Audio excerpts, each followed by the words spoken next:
Good evening. Welcome to Talk Junkies, where we talk a lot of junk. And also informative things that make you ponder and question your own reality. Yes, this is our 6th podcast, and we come with not a lot of facts, but with just what we think and our opinion. That will change one day when Jesse and I decide to research, Yeah, and do some deep research. But we like to have fun right now. Yeah, this is all about fun and just enjoying ourselves and also other things too. But, enjoying it. Entertaining our 15 viewers, 27 viewers, 6 viewers, stuff like our that. Our future million viewers who are going to look back on these and find them very humorous.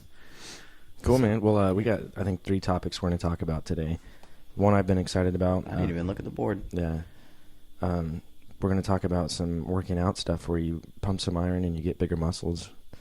Yeah. You definitely ended with that on the last one. So I'm obligated now. And then we're going to snort some garlic after that and talk about garlic. Yeah, let's do that. Yeah. And then maybe when you snort garlic, you just get a lazy generation. I don't know, but that'll be the 3rd topic. Yes. Yeah. We'll work that in there. We'll definitely work that in there. What am I supposed to start out as far as certified personal training? Well, I would just start with your background, man. How did you get into working out? When did you get into working out? Was it something that was after high school, or like how did that work? Was it your brother that got you into it? So my influences basically is going to be Mike Burgee. He's the number one. Philip Westbrook, who is my brother, and then a gentleman named Lee Priest, who I've never met, but in my opinion is he is my favorite bodybuilder. I can't say he's the greatest bodybuilder because that title goes to Arnold Schwarzenegger. There is no debate, nothing. Yeah, there's that nobody documentary comes close on YouTube that's pretty fascinating. Nobody comes close to that guy's work ethic and genetics combined. And the fact that he never really used steroids, but not anywhere on the level that these people are using. And his physique is still just crushed. Everybody's physique is just crazy. But so I got into bodybuilding because I started working out with my brother Phil, and he's a big dude. How old were you? Oh man, I was probably the first time I lifted a weight was probably 14. Did you like it then? Yeah, cool. Yeah, I liked it then. So it's in the blood. Honestly, yeah, it is in the blood, and it's not even so much for the end result. I think it's the in the moment lifting, and just feeling a singular muscle go to exhaustion, and know that you've peaked it out, and you get this rush of endorphins, and you have this sense of accomplishment that you've taken your body to a limit, and you found a limit of what you can do, and just that whole process of recovering the muscle and then coming back stronger, and then finding the new limit.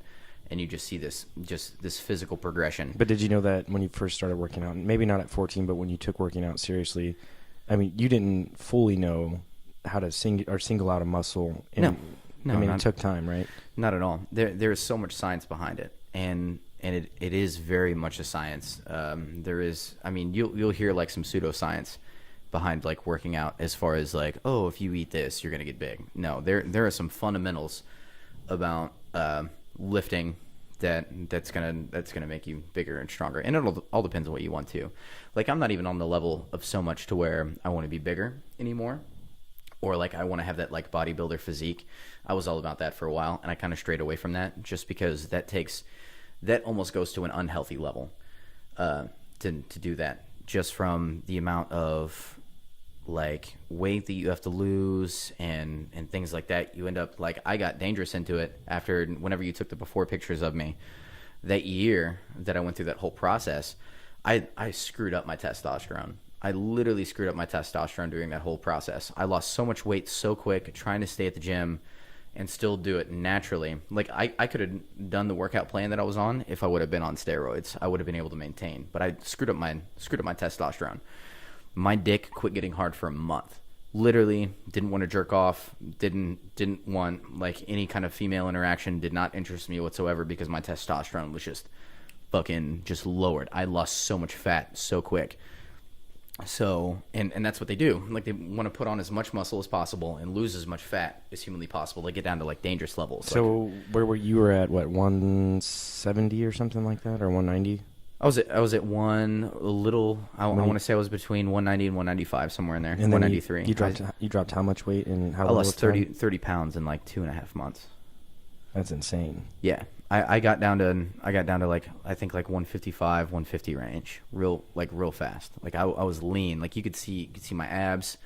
I started getting like striations in my shoulders. You could literally see my muscle fibers in my shoulders and like veins and stuff. But I was miserable. I don't recommend bodybuilding. Oh no, I lived with you during that time, and Yeah. you were not a fun person. I mean, I love you, and I always liked hanging out. Yeah. But like, I was like, oh, gotta go to bed. It's 8 o'clock, 8:30, 9 o'clock. I'm going to bed. Yep. All right, Jesse. It's you all of a sudden start revolving your life around your own physical image, which I think is unhealthy. Yeah. So I mean, what would you recommend to people out there who would want to get in shape? What would be your advice to them? Obviously, they don't lose 30 pounds in 2 months. Yeah, don't do what I did. My thing is that you always have to be comfortable with yourself, no matter what. If you feel as though you need to keep up with some kind of like what, like Chris Pratt looked in like Guardians of the Galaxy without a shirt on, so you could live up to this standard because this person's not going to like you because of it. Don't do that. You need to be doing it for yourself, is what I'm saying. Anytime you're doing it to keep up with like a societal standard or anything like that, you're on the wrong track. Any kind of self-improvement needs to come from within you, and because you're wanting to become the best version of yourself so you can be beneficial to other people. Anytime that now you're doing it for the wrong reason, it then becomes a negative thing, and you'll end up being it's just bad all the way around. So this is the first thing I'm going to say. If you're doing it because you want to better yourself and you want to live like a healthier lifestyle, but it's for a genuine benefit to you, then you have to have a healthy diet. You have to have a resistance program of some type where you're lifting some kind of weight and you're holding some kind of weight and some cardio in there too. I wouldn't even say cardio is not even the most detrimental thing. Cardio is good for losing weight, but like you could run 3 miles a day for like a month and lose a bunch of weight. But the second you stop running, then all that weight comes back. What I mainly recommend is you need to put on some muscle mass, because muscle burns fat. It takes a lot longer and over a longer period of time to lose muscle after it's gained than if you just burn fat away. So anybody who's listening and right now, I would say get on a solid resistance program. Don't go too crazy. Take it with baby steps, because anybody gets burnt out too quick, especially with the diet aspect of it. So mentally though, like, I mean, you've done it for, you work out for a year straight, you don't miss a beat. You're there at the gym every day.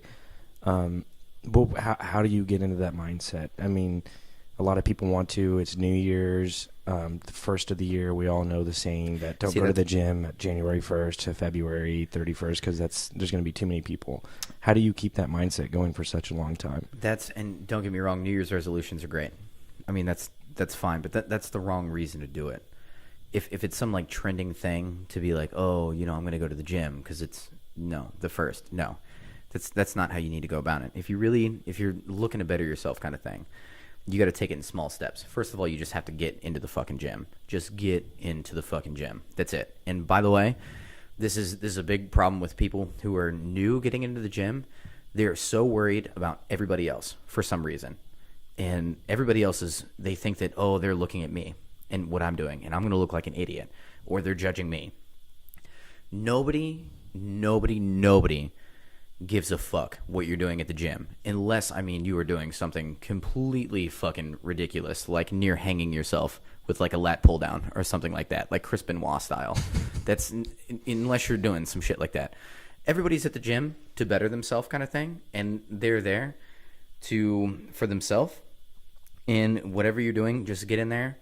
And also personal trainer's help. If you want to hire a personal trainer, I fully recommend that. There is not going to be some information that they're going to give you that's wrong. There are better ways to do things than others, and different personal trainers have different programming that they would recommend to get, you know, people somewhere. Like, I'm more old school. I'm resistance training. I'm like, you gotta, you know, lift, burn it out, do work real quick.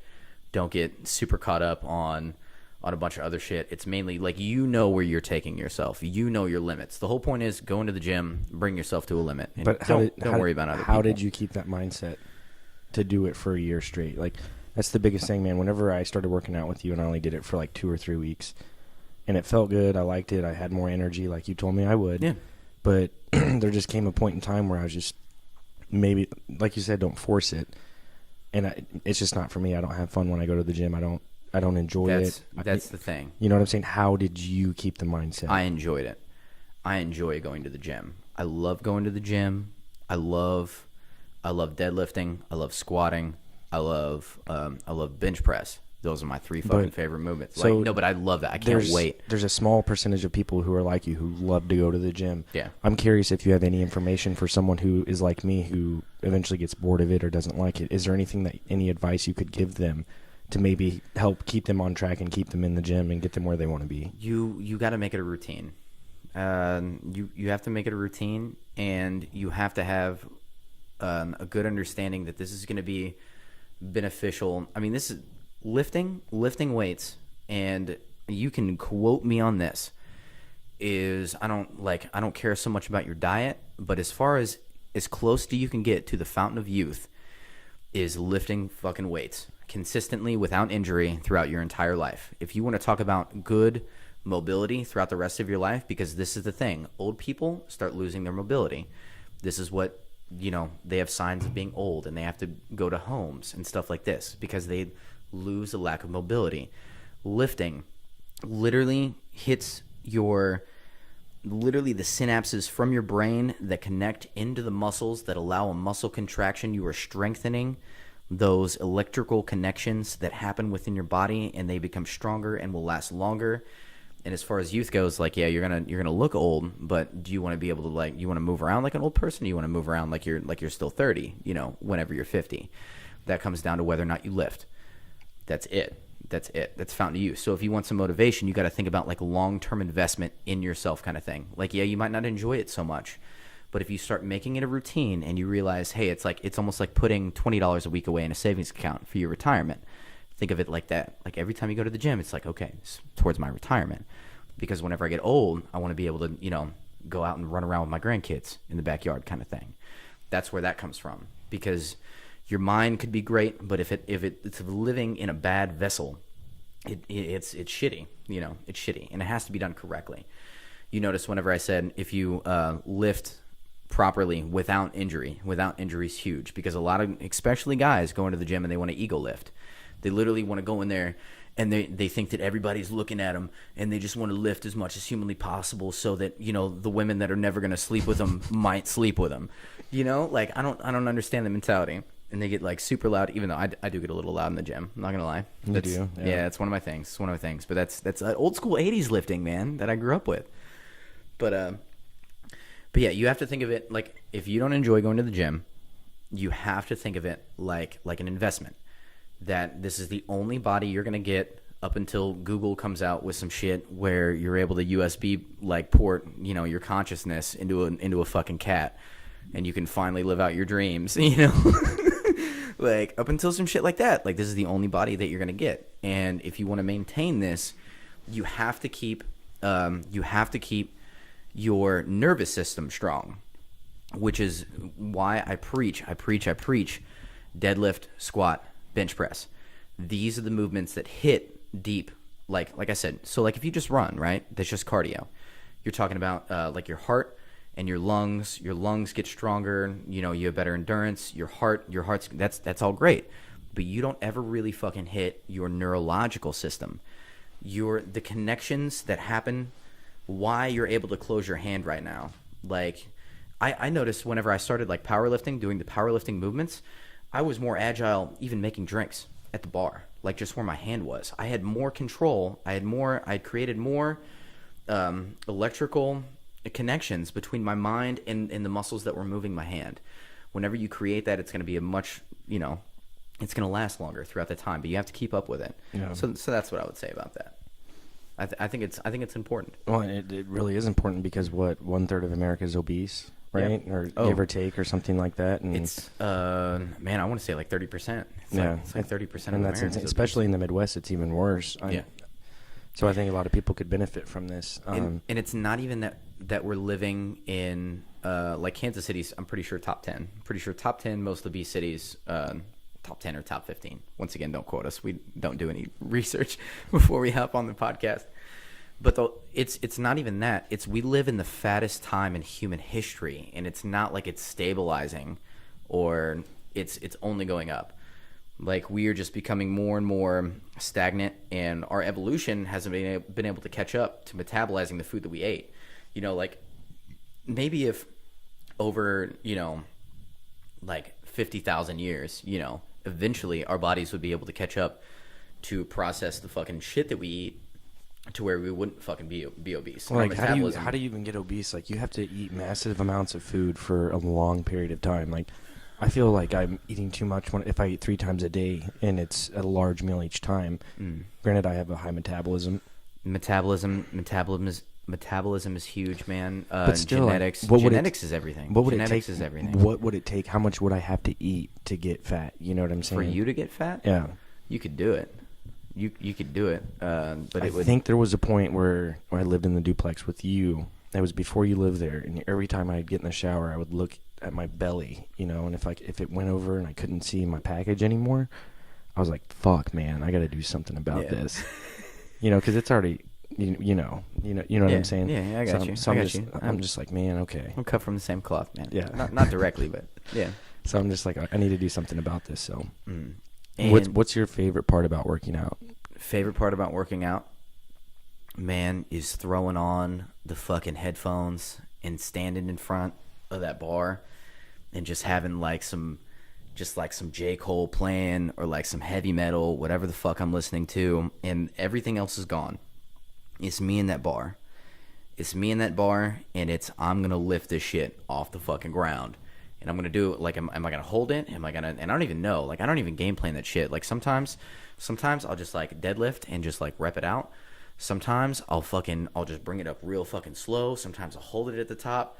Sometimes like I don't even know what I'm gonna do. It's like literally just improvising, me just moving this weight, and you get just this rush of just you just moved this, and your body is just like your veins are opened and you're sweating, and this blood is rushing to your posterior chain, and you literally just feel just this, your body is in motion, and you just did shit. And it's also great for hormones, by the way. As far as guys, it creates testosterone, it boosts more testosterone in your body. Is that another favorite of yours? Oh, what? Just being able to pound. Oh yeah, obviously, yeah. See, but you have to have the right amount. Also, that comes with diet too. Like it's got to be a well balanced. Like tell these people what you ate for those 3 or 4 months during the summertime when you went. When I lost like 30 pounds. What was your diet? I had 8 eggs every morning, 2 servings of unflavored oatmeal, and then I had 4 meals after that I didn't have a specific time during the day just because of working and stuff like that. But I would pre-prep the meals. It was my protein would be 2 meals of salmon, 2 meals of chicken. And then I would alternate, so like jasmine rice or sweet potatoes as my carbohydrate, and then a mixed vegetable, and then that was it. And you ate that for how many days straight? Granted, you had a cheat day once 30. a week, but right? No, I didn't have a cheat day. Starting out, no. I think you did you gave in like a month into it, like once. Yeah, no, I did at a Royals game. I still wasn't drinking any alcohol though, no, so I was alcohol. So it was straight water, no alcohol. No cigarettes. I'm pretty sure I wasn't even smoking cigarettes at the time. No, we quit, remember? Yeah. January 1st. Yeah, so I was no cigarettes, no alcohol, giving up everything, and I just went straight hardcore, like this is what I'm going to eat. I'm going to get a protein, I'm going to get a carbohydrate, and I'm going to get some vegetables, and then that's it. Like for each meal. And I lost 30 pounds. But it was it's rough though. You get hungry, and you have to, and you got to overcome that mentally is all it is. It's just overcoming that hunger, because you're going to be hungry whenever you're trying to lose weight. And I don't know why. Honestly, I don't know why I decided that I was going to lose a bunch of weight. I was like, I'm just going to get, I'm working. I had already been working out a while. And I was just like, man, I'm just going to get as lean as I possibly can, for the summer. I'm going to look good. I'm going to be happy and all this. No. How often did you look at yourself in the mirror? Constantly, because that's all you do. That's all you do is you're trying to. How good did you feel when you were cut as you've ever been? It was a sense of accomplishment, but it wasn't as enjoyable as if I were to be able to have fun. Like go because out. you talk about the restricted lifestyle. You can't go out and drink. You can't, Yeah, but check this out. And by the way, I was studying for my CPT too at the time. By the time I'm losing all this weight, I was also studying a couple hours a day on top of going to work. Trying to get my certification and all that. Let's say during the whole process. Let's say we live in California though, and if you just to put this into perspective, if you have a nice car, you want to show people. If you're driving a Lambo, you're gonna go 100 miles down the highway. I think you would have enjoyed it more if you were able to go to like the beach or like a public pool that was just people everywhere and there were some ladies there. That was my plan. You didn't do it once, did you? No, because why the fuck would you not do that? Because I literally couldn't get my dick hard because I had lost so much fat. This is what I didn't realize. This was a huge fucking learning obstacle that I overcame within first cutting hard. Was that fat is directly associated with hormone levels. If you don't understand, mood is strictly dependent upon your hormones that are going through your brain right now. If you have all of a sudden like if you have this high fucking influx of cortisol in your fucking system, which is a very catabolic fucking hormone, it just starts tearing shit down. You're gonna fucking feel like shit if you have this high influx of this fucking hormone that happens within your body. Now, if you have a high influx of fucking testosterone, you're gonna be lively. You're gonna fucking feel great. You're gonna be happy. Like, that's just, whenever you start just destroying the fat cells in your body and you lose fat that quick, your testosterone fucking quits producing.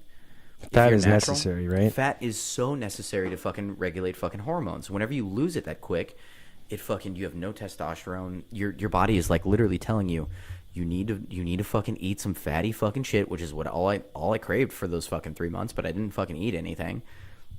And besides those one couple times that I fucking cheated on it, which, by the way, I felt like shit right after I did because my body was so not used to getting that kind of food. Right. It just fucked me up. I literally was like nauseous, like just like diarrhea, like shitting. My body was like, I kid you not, like, it was fucking horrible. Quarter pounder with cheese. I remember you went to BK a few times. It was fucking horrible whenever you're on those kind of diets. It was so unhealthy, so unhealthy. You have to do things appropriately. What I did was not appropriate. It was like near starving myself. Even though I was eating 5 meals a day, I was still starving myself. Yeah, because there was no fat.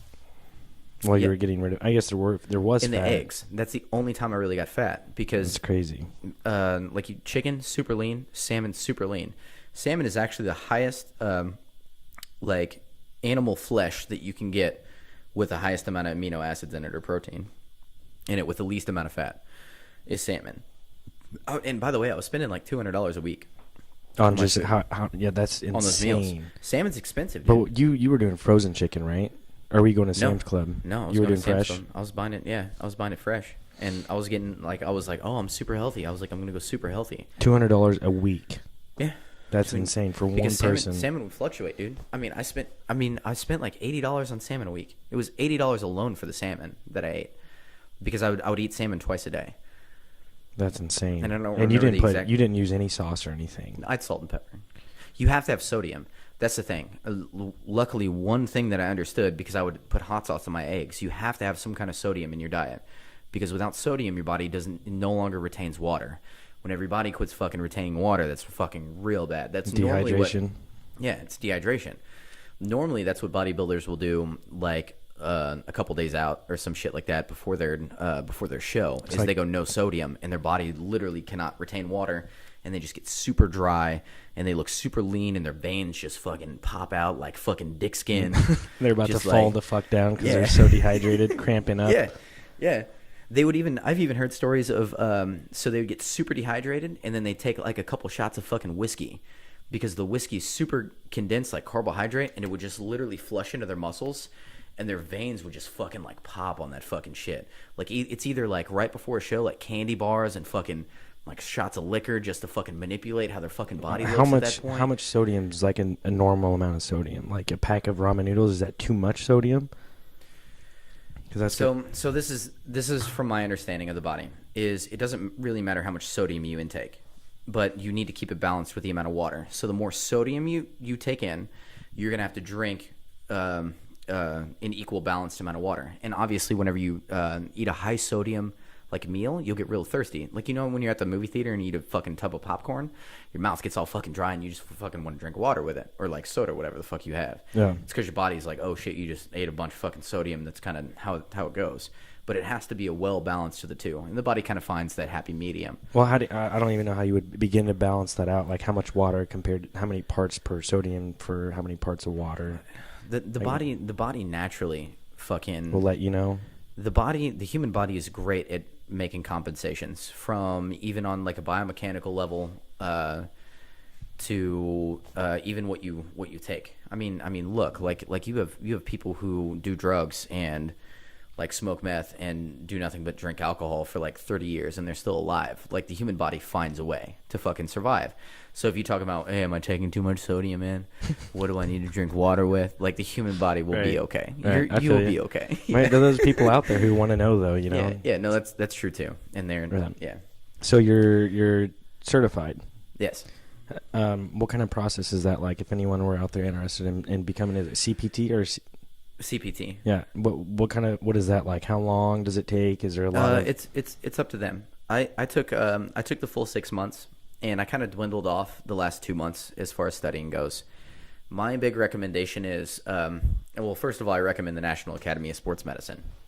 National Academy of Sports Medicine is who I'm certified with, but they're the most nationally recognized entity, whatever you want to call it, that you can go through to get your certification. It's also the most difficult. It's only a 2-year certification, which I'm going to have to re-up on mine within the next year. But my biggest recommendation is don't do what I did and sit down and take like tedious fucking notes as far as the self-study goes and don't think too much into it. Go read through it, read through the entire book, go through anything that you think that you find interesting, because obviously I would like to think if you're trying to get your CPT, it's because you enjoy working out. So anything that pops up to you that you find interesting, fucking take time on it and, you know, process it. Think about that. Go through the book, but you download this app that the National Academy of Sports Medicine has, which I actually have on my phone right now, which I could probably pull up. But it has test questions that's not the same as the wording that's going to be on your final whenever you go to take it, but it's damn near close. And that was my biggest helper. And it literally shows you like client relations, you know, biomechanics, kinesiology portion of it, you know, programming, all this. It breaks down the sections for you, and that's the most helpful, is you just download the app. And I recommend the National Academy of Sports Medicine. What was the hardest part about getting your CPT? Oh man, remembering like age groups and what zone they need to be in for like cardio, for what amount of time, because the National Academy is very, very, this is how it is. Like they have an OPT model, so it's called the Optimum Performance Training Model, and it basically is this progression of how you would take a client who has never lifted a weight, never been to the gym before, and then how you get them to fucking peak performance and all this. And all these stages have all these different little aspects of it as far as like age and whether or not, even it comes down to if they're pregnant, you know, like pregnant women have relaxin released. It's an actual hormone that's released into their system that even will like soften bones and lengthen muscle tissue and things like that. And they go through this whole fucking process. It's just a lot of like little things to remember. But if you go through the practice test, you'll be fine. But I thoroughly recommend it. Get a job anywhere, you know, and you'd have to be able to deal with any person who were to walk in there. That's what they prep you for, is you get ready for any kind of clientele that comes in there. Do they teach you how to work with someone who's diabetic? Yes. Oh wow. Yeah, they do. That is extensive. Yeah. You but with a diabetic, because you are not a registered dietitian, that's a whole separate certification. You cannot get into specific details about diet. You can give them very general recommendations, and what you're supposed to do is be like, hey, you know, if you're diabetic, you need to go, you know, talk to your physician, talk to your registered dietitian, and then come back to me. And then I have a communication with them, and then we kind of like team up. Gotcha. As far as this. So their dietitian will talk to me, and they'll be like, hey, this is too much. And I'm like, hey, this is their workout program. If they think it's too much, then they let me know. because it's honestly, it's outside of my scope of practice, is what NASMA wants me to call it. And I put that in quotations. Scope of practice is diet. I can make very general recommendations as far as diet goes, but they do talk about certain like signs to look for within diabetics as far as working out, like what to avoid with diabetics as far as like resistance training and like cardio. Like you can't, go to this level. You need, these warning signs happen, as far as going into like diabetic shock, things like that. In the test though, is it different with like people who are stage 1 and stage 2? They describe the difference between stage 1 and stage 2, but I don't think that directly dealt with the programming itself. Okay. As far as if I can only program, a stage 1 diabetic with this kind of program, but this is what I need to stay away from as far as type 2. Because if you're stage 1, can you get rid of it? Or if you want, I'm not entirely sure. I don't remember exactly. Because I think like if you start losing weight and all that, and you become healthy. One of them you can. The other one's for life. Right. Some people even aren't even overweight and are diabetic, and it's a genetic disorder. But, right. But yeah. Cool, man. Cool beans. What's your max bench? Max bench. I don't do max bench anymore because what was it? Bad rotator cuffs. Bad rotator cuffs because a lot of people don't lift for the rear delt and support But when you could, Jesse, what was the most you could bench? Oh man, probably like it's gonna sound weak as fuck, man. Probably like 185, man. 185, 195, I think is Jesse is right around there. He's like 5 foot. He's 5'10". Okay, I'm just gonna making me sound like a little bitch, Paul. Bro, I can't even bench that much, but yeah. So it was just a little bit over my body weight. Okay, so what did you squat? It was like right at my body weight. What was your max squat? Max squat? Like right now, dude, I felt strong with like just like 225, but I don't do max benches or max reps anymore. It's all like I try to keep it all depends on what I'm doing, but if you want to talk about like what my max is, it will never be less than 3 reps, and they will be solid reps, because the second I start to feel something coming off, dude, I've had too many injuries. I don't play that shit where I try to like just bust out like one fucking lift and I fucking pop. Oh god, my spine's fucking done for like 2 months, because the worst thing you can do is, as far as working out, is be injured and not be able to fucking go to the gym. And injuries fucking suck dick. Injuries suck dick. Don't ego lift, guys. Do not ego lift. Okay, so tell me about your uncle. So Mike Burgee, this guy. Mike Burgee? Michael Burgee. He's not your uncle by blood? No, not my uncle by blood. Okay. Married my Aunt Laura. His genetics were not only his downfall, but what has kept him out of a hospital bed for probably the past like 7 years. So he has a genetic disorder that has literally caused his I can't remember if it's like his L3 or L4, one of his spinal vertebrae is just disintegrating, and the plate, the collagen that sits in between the plates is disintegrating, so he literally just has bone that just rubs constantly in his back. The guy cannot sit down. He laying down, like standing up, oddly enough, standing up causes him the least amount of pain. But he was a bodybuilder his entire life. Super fucking strong. I mean, this guy could, outlift like near like Samoan level. Like he would work out with like Samoans. Samoans just genetically are crazy fucking strong, and he was like keeping up with these kind of guys. He's taller than me. He's got to be like Phil's height, so he's got to be like 6'1", 6'2", 6'3", somewhere in there. He's a tall guy, but just thick. His muscles are like granite. Anyway, after this genetic disorder and coming to the doctor after a couple of years, they're like, "Hey, you're not going to be able to walk. You're going to be in a hospital bed." And basically kept working out, figured out ways to continue to lift, and has built his muscles so much to where he's able to stay mobile. And this guy coming to the doctor after 5 years of this genetic disorder, and I remember seeing X-rays, and you look at his vertebra, and it's like literally it's like tapered down, disintegrated. So it's like tilted this way. All this fucking just horrible shit with his back. And the doctor had him sit on a table and put his legs out. And the doctor told him, he was like, "You're not going to be able to resist me pushing down on your legs." And he said by the end of it, the doctor was sitting on the top of his legs, and they weren't moving. And he was like, "You are the The doctors have told him he is the healthiest sick man that they have ever seen in his life. But this, when's the last time you saw him? probably less than a year. I mean, the dude is up walking around. I mean, still has, just like a massive chest, huge arms. I mean, he's got to have like 20-inch arms still. Like the dude. How old is he? Let's see. My dad just turned 68, so he's got to be like 60, 61. Does he still work out? Yeah, every day.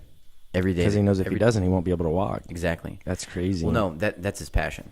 Well, his passion is conspiracy theories, first of all. The dude loves conspiracy theories. He would literally like sit down with me and come and talk to me about like the Illuminati and how they're like taking over. And this was like my first experience with like conspiracy theories was actually from him, and he actually kind of got me interested in them too. Like this is like back before the internet was real like prevalent. Like I was like really young. I remember like 10 years old, him talking about like, man, you know, you need to make sure your family's buying gold because the dollar is going to just be trash in 5 years.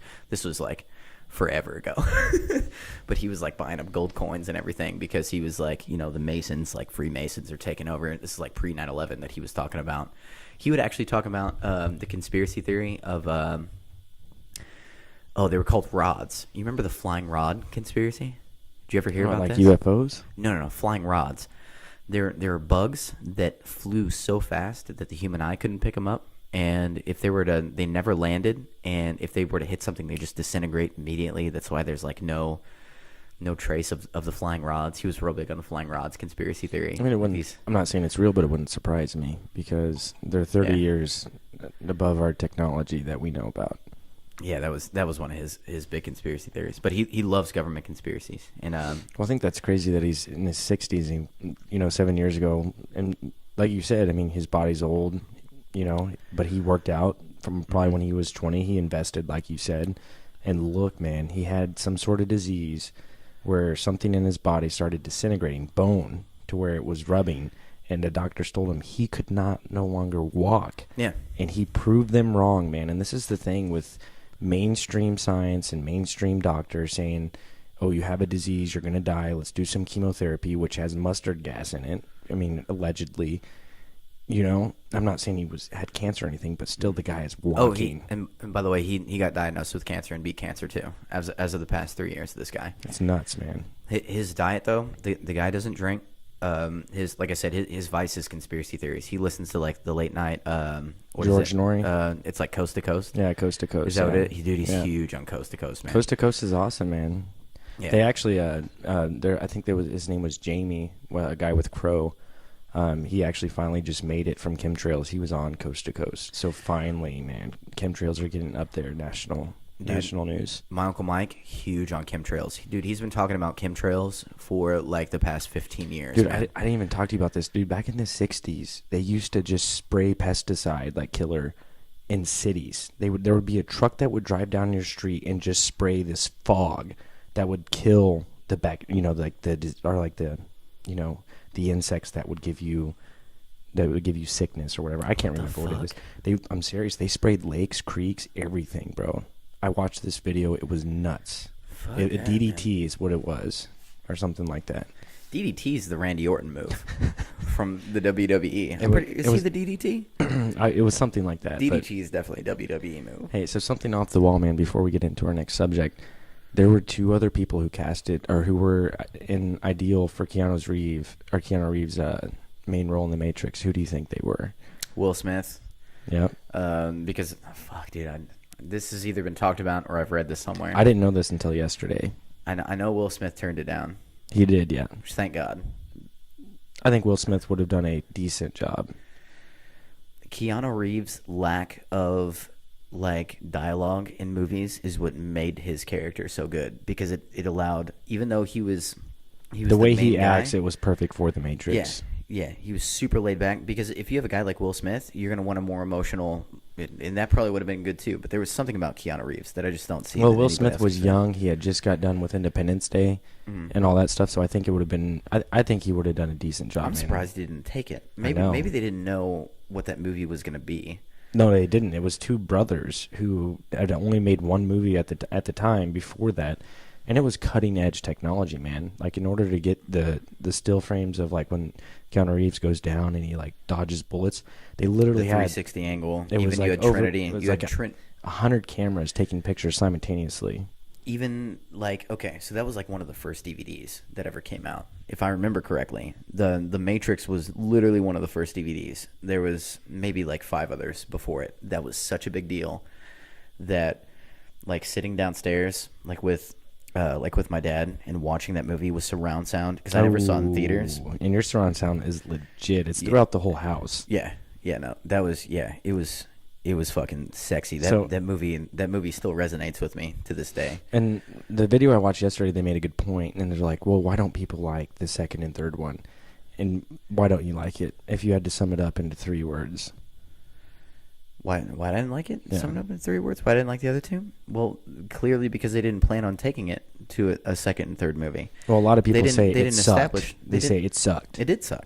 They didn't establish like that was how it was supposed to end. They didn't plan on bringing it any farther. Well, I left it. I don't want to get into it. It was ambiguous. No, it was ambiguous because you could take it. They left it to where you could take it, other places. Yeah. So who was the second actor that they were going to allegedly find? It was Nicolas Cage. No. Yes. That would have been so bad. I know, man. Thank God. But he it was in his Nicolas prime Cage. at that time. He was truly in his prime. I mean, he had just done Face Off, which is arguably one of his best movies. He was Castor Troy in that movie, and he fucking killed it. That was one of his top 3 movies, man. You liked Face Off? You didn't like Face Off? No, I didn't like Face Off. Oh, man, come on. That's a good movie. I didn't like Face Dude, Off. that is a good movie, man. Face.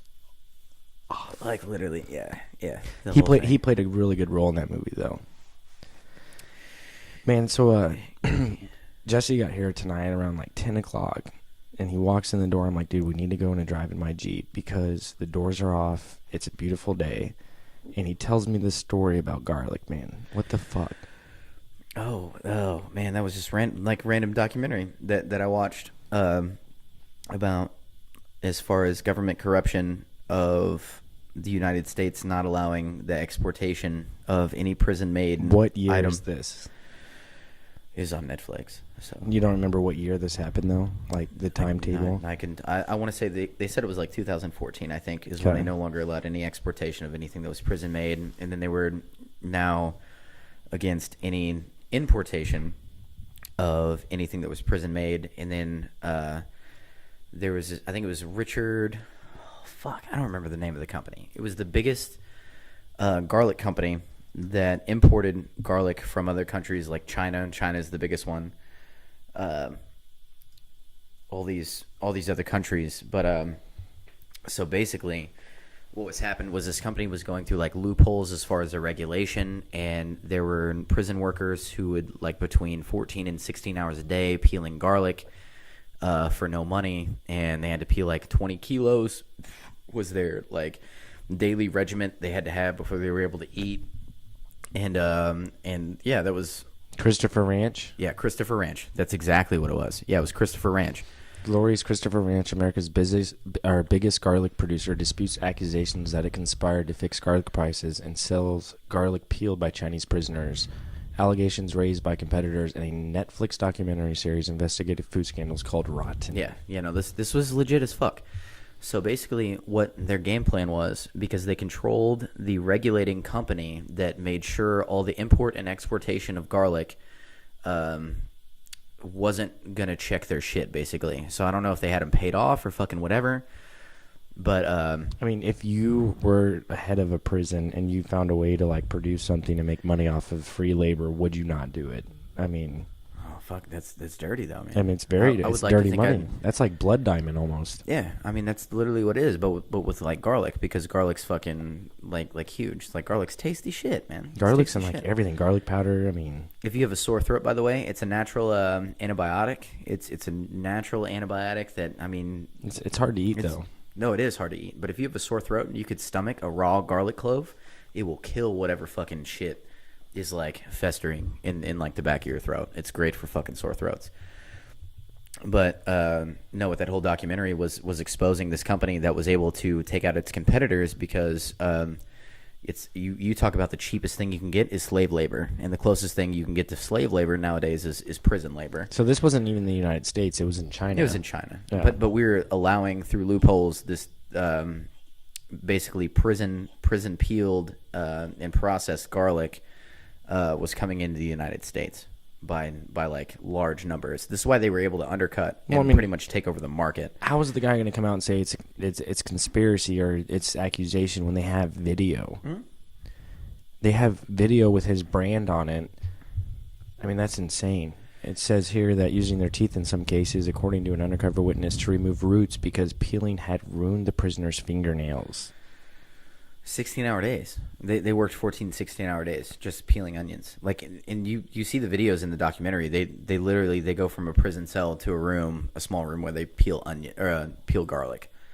And that's what I was talking to you about. Like, could you imagine that kind of lifestyle? No, like not at just all. like what kind of meaningless, I mean, just horrible fucking life. Like it's so evil in my mind is all I can think about. Well, I'd be curious on how much money this guy made. Of course, he's going to come out and say that, oh, this didn't happen.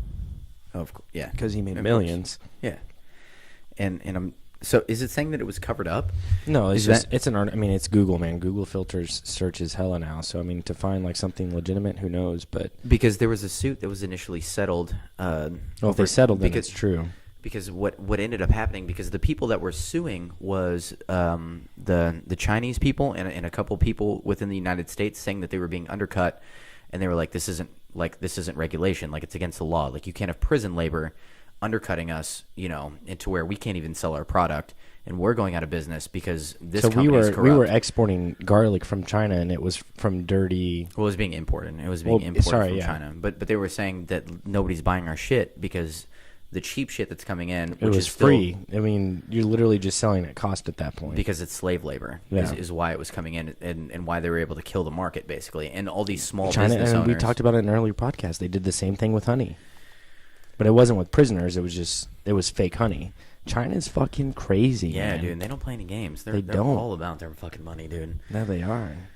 It so like soul corrupting fucking levels. Like at some point, like I would like to think that I would be able to take some kind of fucking moral high ground at some point. But at what level would I be so saturated with this need for more that could never be quenched, like this thirst that can never be quenched, to where I'm like, there are people who have literally the most horrific fucking lives, going from a cell room to peeling my garlic so I can live in, I can have like 3 fucking houses somewhere at some point, to where you just have that disregard for humanity to be able to do that. I don't think I could do that. No, I definitely couldn't do that. Knowing where my fucking money's coming But I mean, from. what's the difference between someone saying, "Hey, you're going to sell unlimited amounts of free chips and salsa for the rest of your next 15 years"? That's not slave labor, because we're Your able to, hands will start cramping after the 14th year because you've sold so much fucking chips and salsa. and you're I guess you're getting your paid mind for is it, but you're right. No, Yeah. we live way fucking better lives than that. It almost put things into perspective for me, as far as like things that we do, to where I'm like, I get off work today and I'm like, I'm so burned. It will never put it into perspective because we'll never live that life. It's true, and we should feel blessed for that. We should definitely feel blessed for that. But I mean, like you said, it all goes down into like the mental grind. And yes, they live a horrible life. They're in prison. I mean, who knows if it's right or wrong, whether or not they're in prison. But no, like, it's an exploitation. You're looking at an exploitation when you should be in a real rehabilitation process. yeah. The whole idea, because if they just thought, if society just said that these people are worthless and all they're going to do is be detrimental to society and they're going to ruin society, they just fucking shoot them in the face. The whole idea of prison is supposed to be this rehabilitation process. Well, it's to the get same them in the to, United you know, States. to put them back in. Yeah. But whenever you exploit that fucking process and you ruin people's lives, and probably what you're doing is just creating more crime. Well, technically, it's criminal what they're doing anyway. They'll never be processed for that shit. We all know. I mean, like, dude, America has the most. We have the most prisoners. I mean, it's hands down. We have the highest. Yeah, we have the highest prison population. in Yeah, the world. and they're going about it the wrong way completely. And what you just said, I think it really should be just rehabilitation. I mean, if you're going to serve time, why not get rehabilitated? There's no rehabilitation when you go to prison. I understand people who kill people, I mean, but even then, I mean, violent crimes. You're talking about violent crimes. Sure, yeah, but could they be rehabilitated? You never know, because we don't try. They put them in a room, and it makes them even more crazy.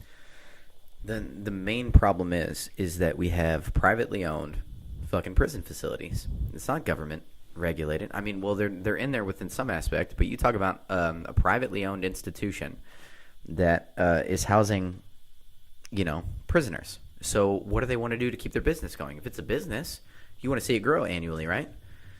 Like, so if you want to see it grow annually, what do you need? You need more crime to where you can have more prisoners and more people prosecuted. That shouldn't be how shit is run in society at all. Well, I mean, and clearly they're making money. In many prisons and jails, basic commissaries items like cereal and canned soup can cost 5 times the retail price. As countries' inmates' populations has ballooned, so has revenue. The Prison Policy Initiative, a nonprofit criminal justice think tank, estimates that the commissionary companies earn $1.6 billion per year. Yeah. There you have it. They're not in the business of rehabilitating. They're in the business of making money. Yeah, no, of course, and it's the tax dollars.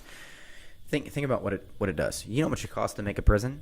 A shit ton of money. Oh yeah, those facilities are huge. Have you drove by Leavenworth? Yeah, dude. I mean, they haven't put any money into that unless it's on the inside, because that is colonial, man. That's some old school fucking shit. When you drive by it's Leavenworth. A whole bunch of fucking concrete. But you think about it. I've never seen it before until I went with a friend to go. He bought a truck out there, and we drove by it, and I was like, "What the fuck is that? I've never seen a prison like that." I'm like, "Damn." Yeah. Like, but no, it's all about money. That's what it is. It's if you can, at some point. Prison, money, and death. Do you think as a society we have to have this exchange for suffering to be able to have money? Like why does that have to be a thing? I think capitalism is a great idea, but I think there's definitely a better way to go about the prison situation. Like, okay, let me say this: whenever our economy has been at the highest in the United States, it's been during warfare. So why is it during peak suffering, or when suffering happens, that's when we make our money? That's when people fucking get rich, is during suffering. Like, that's so stupid. Think about this. The fucking the first economic crash during the Great Depression. That's when motherfuckers took over. That's when people made the most money because property was so cheap and they fucking put their money in the right place and fucking bought up fucking everything. This is when the fucking Rothschilds fucking started taking over during the first Great Depression. Why does it have to fucking come from suffering? All this, the mass amount of people have to fucking suffer. That's the easiest money you're ever going to get. Whenever you have people creating crimes and you can charge someone for owning fucking grass, you know what I'm saying, weed. What kind of psychopath does that take to literally watch a nation of fucking people suffer so they can have things? Well, we talked about it, man. So literally they can have genetics, man. things. It's genetics. It's in the blood, man. These people are fucking having babies, and these babies grow up and they're around these psychopaths who are millionaires/billionaires or have so much money they don't even know what the fuck they're doing with it, and they have these kids and they bring them up to feel the way that they want them to feel. You know, I've thought about it. You know, eventually there's going to be a kid that these psychopaths have, and maybe their kid's going to feel sorry for, the population, the underclass, whatever. They must have no sense of religion at all. No, none at all. No, they have to be some kind of nihilist mentality that after they shut their eyes for the last time, that's it. Because anybody with any sense of a morality that they're going to be judged on some higher being or higher power could not fucking cause the amount of suffering that they've caused for a strictly some digital number in a bank account, which is majority of what they fucking have. Oh man, they're literally a digital number in their fucking bank account. Well, and they own that bank. They own the app that tells you how much digital money they have. Like, dude, they're past that point. They can commit no crime. They can do whatever they want. They can kill whoever they want. Imagine having that power, man. Dude, that boggles my mind. But just being able to sleep at night and feel fulfilled within some way, that you've done something.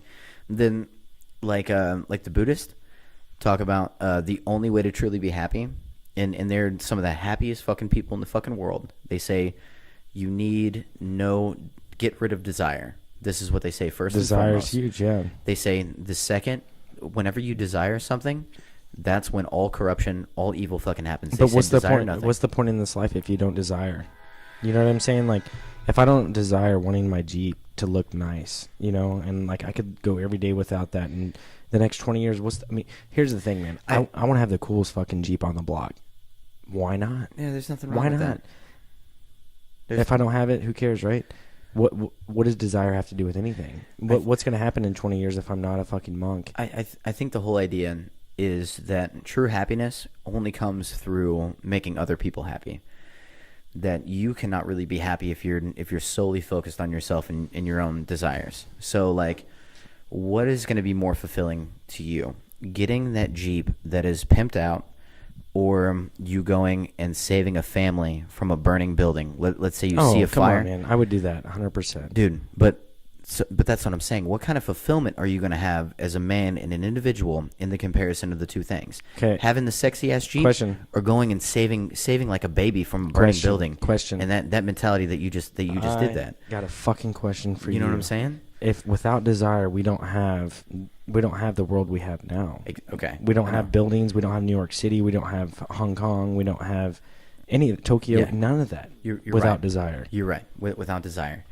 This is the problem with humanity in general, and as far as being a human, is we have these conflicting fucking needs, and you need to fucking keep them in check. I'm almost going back to the like Eastern philosophy now with talking about the yin and the yang. Do you know what the yin and the yang is? Yeah, it's opposing differences. It's bad and good, right?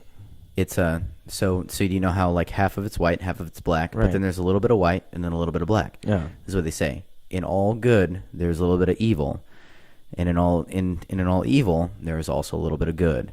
They talk about the absolute what is humanity. That you're right. There is no absolute fucking right in anything. Even desiring, yes, it creates this, but there's also some evil within it too. Right. So even with like, is there such a thing as being truly selfless? Like, not whenever a you go, chance. No, because whenever you go and volunteer, like let's say you go and volunteer at a soup kitchen, that's fucking awesome. I'm not fucking degrading that at all, but you do it because in the end, it's for your own fucking happiness. Because you know that, and that's a very pure, the endorphins that's a very that you pure get way. when you leave, you're like, Yeah. holy fuck, I just helped these people who are homeless. Exactly, that's a very pure thing to fucking do. I'm not discouraging that whatsoever, but it really is. Can you really do anything, even no matter how you fucking save a family from a fucking like burning building? You go in there with some like raw intention that you are doing this for you in the end. In the moment you're not. In the moment you're truly trying to save someone. Really? I think afterwards, yeah. I think in the moment it's instinct at that point to save someone. So maybe that is the purest selfless thing you can do. If it's in the instant, you don't have no premeditated thought of it.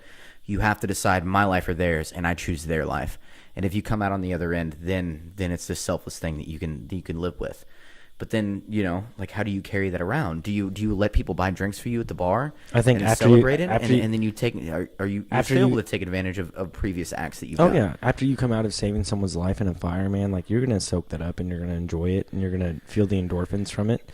But I think in the moment it's true, but after the fact it's different for sure. So many things about human life are contradicting, like the fact that we.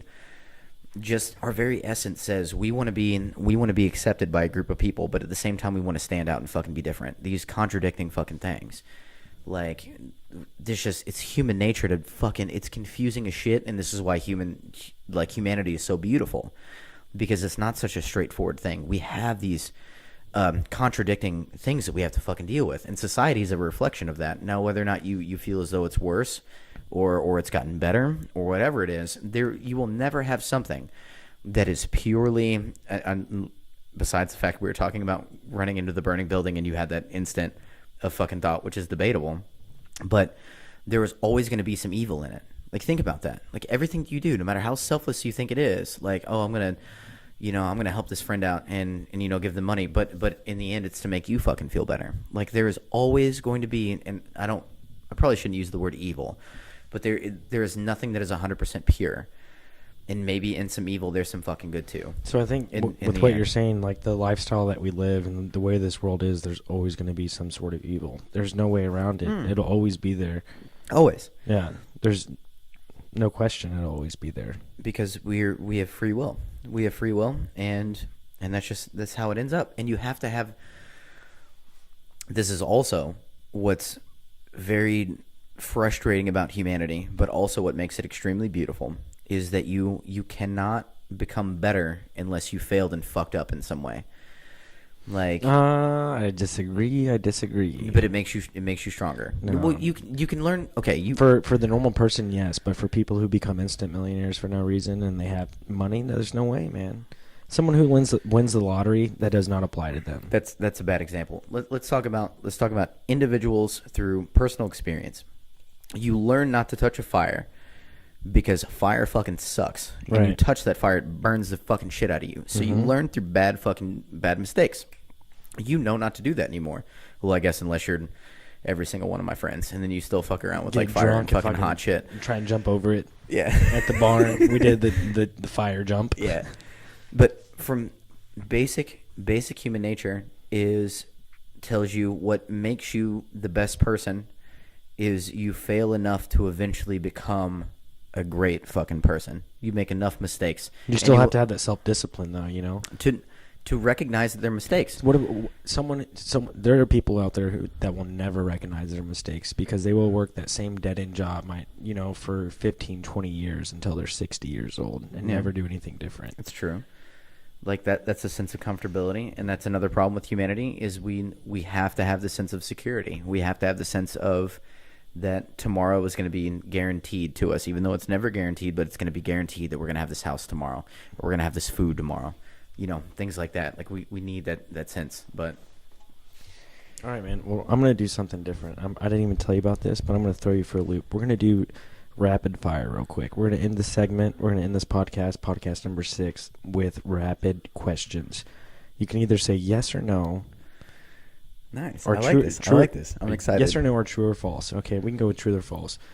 And it'll be 10 questions, and you can ask me 10 different questions, whatever's on top of your head. Are you ready? Oh, shit, man. Well, let's prep for this next podcast for sure. I like this. Let's go. All right. Are aliens real? Yes. Is the government corrupt? Yes. Do you have candy in your pocket? No. Will you ever have $1 million in your bank account at one time in your lifetime? No. Do you think that you will ever live, or do you think you'll ever live somewhere else other than Missouri? No. Do you think Donald Trump will win his second term? No. Do you think Dwayne Rock the Johnson will ever be president of the United States? No. Do you think Oprah Winfrey will be president of the United States? No. Do you think that we will ever be in a time where government is not corrupt? No. Will there be another revolution? Yes. Your turn. All right, man. That was aggressive. I'm not ready for this at all. That was off my head, bro. I just made all that shit up. Yeah. No. I like that. So, okay. And it's got to be yes or no. Because what you yes hit or me no, or with- true or false? Yes or no, or true or false. Okay, I'm just gonna stick to yes or no. Are the Chiefs ever gonna win a Super Bowl in your lifetime? Yes. Yes, I love it. Are we ever gonna have more than 100 listeners on our Yes. podcast? Yes. Will do you think that after we die that we'll have some like revealing thing that all of a sudden everything's figured out, or Yes. that you'll know? Okay. Do you think you'll ever drive something other than a Jeep in your life, like a car that you own directly? Yes. Okay. Do you think the Earth is round? I'm sorry. Like I don't want to do that. Round in what way? I don't want to do that. Let me take that one back. Let me take that one back. Okay. I'm looking at your face and I immediately thought of other things. My bad. That's for another podcast. You guys just got like the end credits. And here you go. Jesse always said he would never bring it up, and here he is bringing it up. I'm staring at your face and I think about it and I'm sorry. Do you think Tony Gonzalez is the greatest tight end that will ever live? Yes. Okay. I'm sorry. I'm keeping it sports for like 2 questions. It's bullshit. Do you think that at some point we will have another presidential leader that will be uncorrupt? Not saying the government is corrupt, but we will have a truly uncorrupt leader at some point for 4 years. No. Okay. Do you think that at some point that we will be able to travel into space? No. Okay. Do you think that Joe Rogan will ever be in an MMA match? God damn it, that's the third one I brought to sports. Like another MMA match? Yeah, like he fights. Like he fights. He does still fight? No, but like if he fights, I think he's too old. No, I don't think he will. he needs to fight. If man. he does, it'll he be needs for to do an exhibition. It'll be a Just- large amount of money if he ever does it. Yeah, He'll but fucking just for like cash out. charity, he can do like some boxing. He won't. can even keep the Even if he keep the does shit on. charity, that I wanna see motherfucker's it. gonna cash out. I want to see it. Yeah, no. Dude, Eddie Bravo is a better fighter than Joe Rogan, and Eddie Bravo will never do another fight. It's well stated. Yeah, no. You don't know Eddie Bravo. No, he's the guy that he has on there all the fucking time with him. Yeah. That fucking dude. I know Me that and dude. Eddie get along well. Well, yeah, because your conspiracy theories. Fuck, Dude, both you fucking guys. No, the last fucking podcast they had together, they went hard on Eddie Bravo, and he was completely. I'm not even kidding you. He was legitimately chill. Like Jamie, the guy that does like the shit, like Jamie went off on him. And Eddie's just like, hey, like, I'm cool, dude. Like, you believe what you want to believe. You believe what you want to believe. And then Jamie's just like, well, I went to college for it, and I know it. So why don't you believe? Why don't you take what I say as fact? Is basically what Jamie said. People take shit, and they can get offended whenever they spend a solid amount of time in their life. Think about it. Like, I talk to like Christians about how I don't believe in their religion, but they've spent their entire life like studying, reading the Bible. Like they can get a little heated too, and I don't blame them for that. Okay. I don't blame them for that. Like I'm poking you where it fucking like I'm talking about your foundation, your fucking core. But so Eddie hit a soft spot. Not this podcast. There have been many other podcasts where Eddie hit a soft spot, and he will not listen to no one. But this podcast, Eddie was chill as fuck, super chill. That's good. Very just passive, saying like, "Hey, like, dude, it's all good. Like, you believe what you want to believe. I'll believe what I want to believe."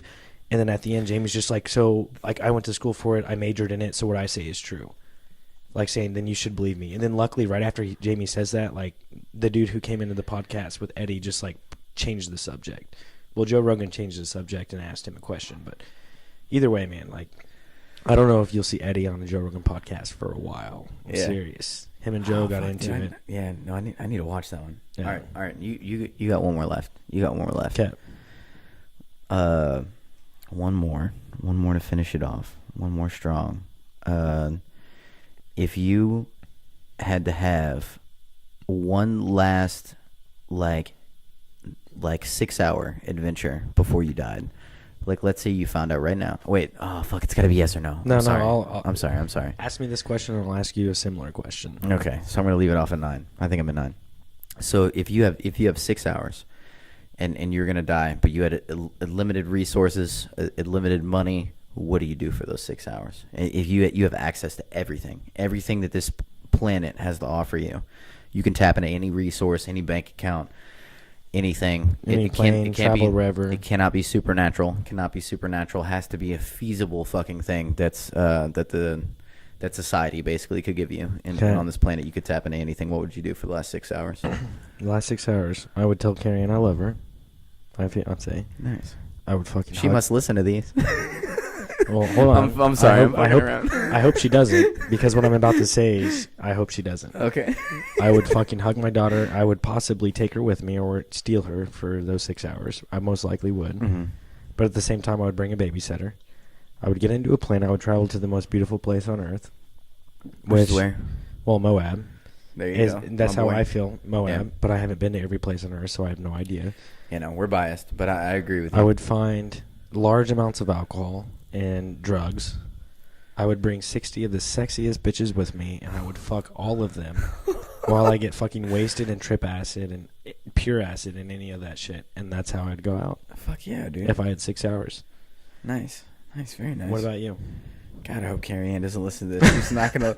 Well, hey guys, this is the last Talk Junkies. we made it 6 episodes. It's being shut down by the KDA, the Carrie Ann Department of Angry. It's being shut down.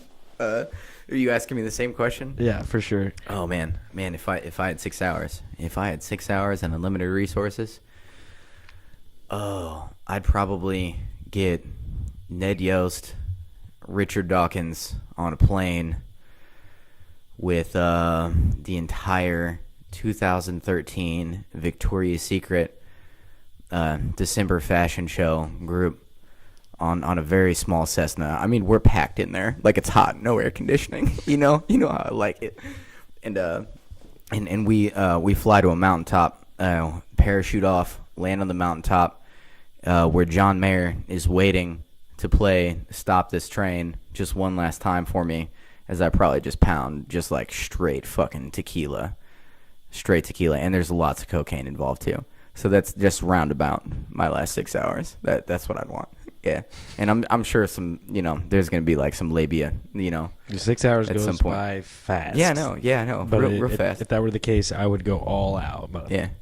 No, that's my last 6 hours. All right, man. That's good. Podcast number 6, man. Thank you guys for tuning in. We're out. Hopefully, we'll be back next week or the week after. No, I doubt it.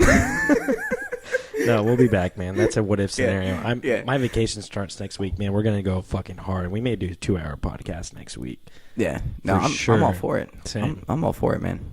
I could do this all day. All Click night. the link below. Subscribe. Hit the like button. Jesse, tell them how to hit that motherfucking like button. It's the button on the mouse. Which one, the left or right? Man, I always get it backwards. It's the left one. Yes, it's the left it is one. the I always left want one. to say right, but Hit it's the that left one. fucking like button, man. Fucking subscribe and let us know what's up. Show us some love, guys. We need it.